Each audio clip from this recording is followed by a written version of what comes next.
1 Roi chapitre 15. Jéroboam te gen 18 ans depuis le li te roi pays Israël la. Le Abijam monte roi dans pays Juda. Verset 2. Le gouvernait la ville Jérusalem pendant 3 ans. Maman te relé Maka, c'était petite fille Absalom. Verset 3. Abijam te la gekol nan fait même bagay ak papal. Li pat servis CA, bon Dieu li a ak tout keli Jean David ancêtre li a te fait. Verset 4.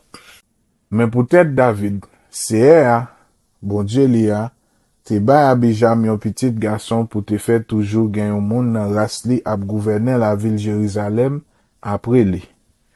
Comme ça, la ville Jérusalem va toujours être campée. Verset 5. CA te fait ça parce que David te toujours fait ça qui doit devant CA. Pendant toute la ville, li pas jamais désobéi en ken l'autre CA, si ou ete affaires ouri, mon pays est là. Verset 6. Pendant toute rey Roboram là, c'était on la guerre sans arrêter entre Roboram et Jéroboam. Verset 7. Tout temps te gen la guerre tout entre Abijam et Jéroboam. Tout l'autre bagay Abijam te fait yo. Na jwen yo écrit dans livre histoire wa pays Juda yo. Verset 8. Le Abijam mori. Yo enterré dans la ville David là. C'est à ça, petit garçon là, qui montait sous fauteuil là dans place li. Verset 9. Wa Jéroboam tap marché sous 20 ans depuis li tap gouverner pays Israël, le Asa monté wa dans pays Juda. Verset 10. Le gouvernait pendant 41 dans la ville Jérusalem. Maka, petite fille Absalom, te grande li. Verset 11. Asa te fait ça qui doit devant CA tant que David ancêtre li. Verset 12. Li nettoyé pays a. Li mette tout garçon ak toute femme qui tap fait jeunesse dans kay idol yo dehors dans pays a. Li wete tout vieux idol chef qui te là avant yo te fait. Verset 13. Li même rive wete Maka, grande li. Dans position maman la reine yo te bali dans pays a. Parce que Maka te fait un vieux statue pour astater. Asa krasé statue a. Li fait bouler dans fond cédron. Verset 14. Malgré li pat rive fait disparaître tout kay idol yo. Li même li te toujours service et ak tout keli pendant toute la ville. Verset 15. Li mette dans temple tout sa papal te bay pour faire service bon Dieu ensemble ak tout bagay en l'or ak en argent li même te bay pour bon Dieu. Verset 16. Pendant tout temps yo tap gouverner chaque moun bo pa yo. C'était on la guerre sans arrêter entre Asa, roi pays Juda ak Bacha, roi pays Israël. Verset 17.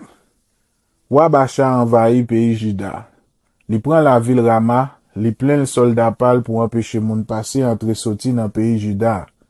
Verset 18. Le roi Asa we sa, li prend tout res bagay en l'or ak bagay en argent qui te rete dans temple ak dans palais a, li remet yo nan men kek moun pal. Li voye yo la ville Damas bo côté Benadad, roi pays Syrie, petit garçon Tabrimon, petit Ezion ak message sa. Verset 19.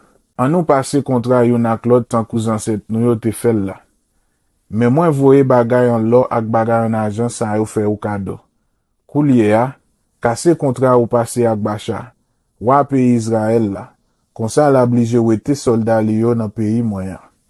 Verset 20. Roi Benadad d'accord avec sa roi Asa te voye dil la.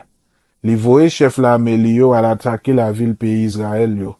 Yo prend la ville Lyon, la ville Dan, la ville Abel, Bet-Maka, toute zone qui tout près l'étang Galilea, ak toute portion te branche famille Neftali a. Verset 21. Le Bacha vin kon sa. Li wete tout soldat qui te plein la ville Rama, la ville Tizra. Verset 22. Le sa, roi Asa faire le dernier moun nan pays Juda, pour wete roche ak bois, roi Bacha te fait empiler pour renforcer muraille par la ville Rama.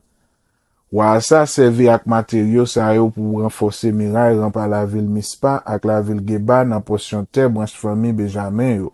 Verset 23. Toute l'autre histoire sous ça roi Asa te fait yo, tout Jean li te yon voyant garçon. Sous la ville li te bâti yo, n'a joint tout ça écrit dans livre histoire wa pays Juda yo. Mais, l'elle commence grand monde, yon maladie dans pied rend li infime.